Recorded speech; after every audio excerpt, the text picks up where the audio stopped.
Hello students, political সায়েন্সের আন্তর্জাতিক সম্পর্কের যে অধ্যায়টা রয়েছে সেই অধ্যায়ের উপরে আমি বেশ কিছু প্রশ্ন দিচ্ছি। এগুলো হচ্ছে শর্ট কোশ্চেন হিসেবে তোমরা পড়তে পারবে। তো এখানে দেখো, আন্তর্জাতিক সম্পর্কের সংজ্ঞা। আন্তর্জাতিক সম্পর্ক বলতে কী বোঝো? আন্তর্জাতিকীকরণ বলতে তুমি কী বোঝো? ওয়েস্টফালিয়া চুক্তির ভূখণ্ড কেন্দ্রিক ধারণাটি কী? এক্ষেত্রে বলি যে 1648 খ্রিস্টাব্দে সম্পাদিত ওয়েস্টফালিয়া চুক্তির মধ্য দিয়ে আন্তর্জাতিক ব্যবস্থা ভূখণ্ড কেন্দ্রিক সার্বভৌম জাতীয় রাষ্ট্রের ধারণাটি প্রাধান্য পেয়েছিল।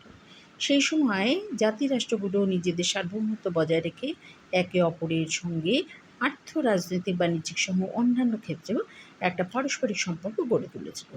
সেটা থেকেই আন্তঃরাষ্ট্রীয় সম্পর্কের প্রথম সূচনা ঘটেছিল। এক্ষেত্রে পড়বে জাতীয় স্বার্থ কাকে বলে, তারপর আন্তর্জাতিক সম্পর্কে বাস্তববাদী ধারা বলতে তুমি কি বোঝো। এছাড়াও এই ছোট প্রশ্নগুলো দিচ্ছি, ছোট প্রশ্নগুলোকে তোমরা খাতাতে লিখে নিয়ে পড়বে।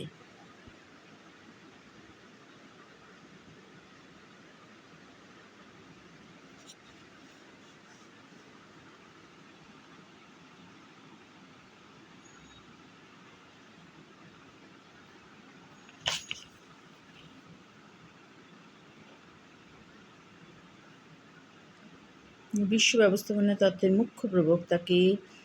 নির্ভরতা তত্ত্বে দুজন প্রবক্তার নাম উল্লেখ করো। এগুলো কিন্তু আসে,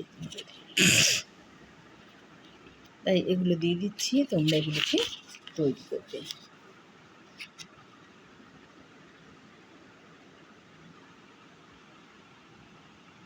নারীবাদী প্রবক্তা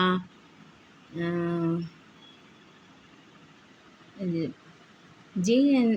টিকনারের লেখা একটা গ্রন্থের নাম উল্লেখ করো। প্রথম বিশ্বযুদ্ধের দুটো ফলাফল উল্লেখ করো।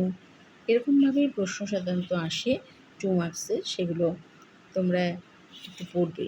ফ্যাসিবাদ কী? ফ্যাসিবাদের বৈশিষ্ট্য উল্লেখ করো।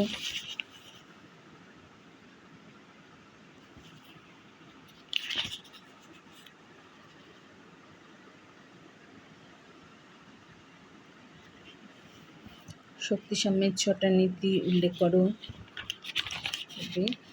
পরপর সমস্ত কিছু দিয়ে দিচ্ছি। সিটিবিটি কী? দাঁতাঁত কী? তৃতীয় বিশ্বের অর্থ, দ্বিমেরুকরণ, বহুমেরুতা কাকে বলে? পঞ্চশীল নীতিগুলির উল্লেখ করো।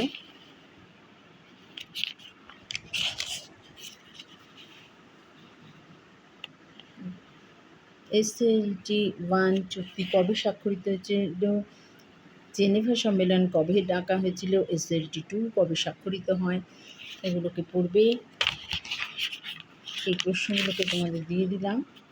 এগুলো হচ্ছে শর্ট কোশ্চেন হিসাবে,